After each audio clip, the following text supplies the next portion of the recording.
Ministra Solidariedade Social e Inclusão, Veronica das Dores, foi possível cargo diretor no Cefia Sira, Hamotuk Siranain Hitunolo.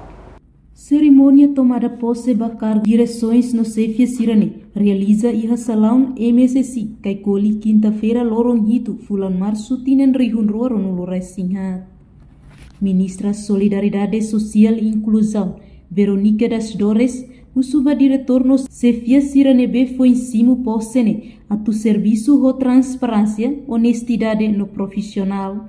Também MSC serviço ba povo toma, serviço durante horas ruanulo resinhat nyelaran, tanto iha nacional no município, liu caro funerário, assistência sociais, liu banhira e maruma retan desastre natural.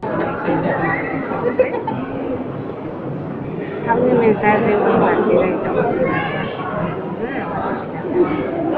tira que o serviço no transparência, tem que o serviço no honestidade, o serviço no profissional, a interesse na nação e a interesse do comunidade, interesse do povo e a interesse do comunidade. Nem matar o recomenda para a cidade, kita pode ser que nós somos na honestidade e a honestidade leve uma relação com a cidade e atendimento vai ter 24 horas, leve uma telefone tem que loque 24 horas e a município nacional leve caro funerário leve muita assistência sociais que é desastre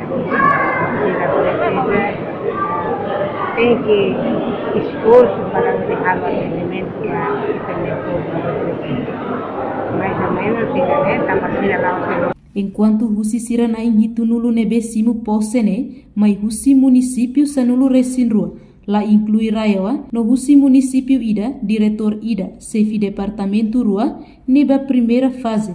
Se iha tang ema atu serviço integrado, liu iha área social, nebe serviço ba feri katuas, ba uma mahom ba ema deficiência, no seluktan. Reportagem Celestinha Falo Televisão Timor Post. Janela informação ba ema hotu. Atua tem informação atual dia kliu. Kita haluha. Haneham botão subscribe, like. Halo comentário no fahe tutang ba media sosial hotu.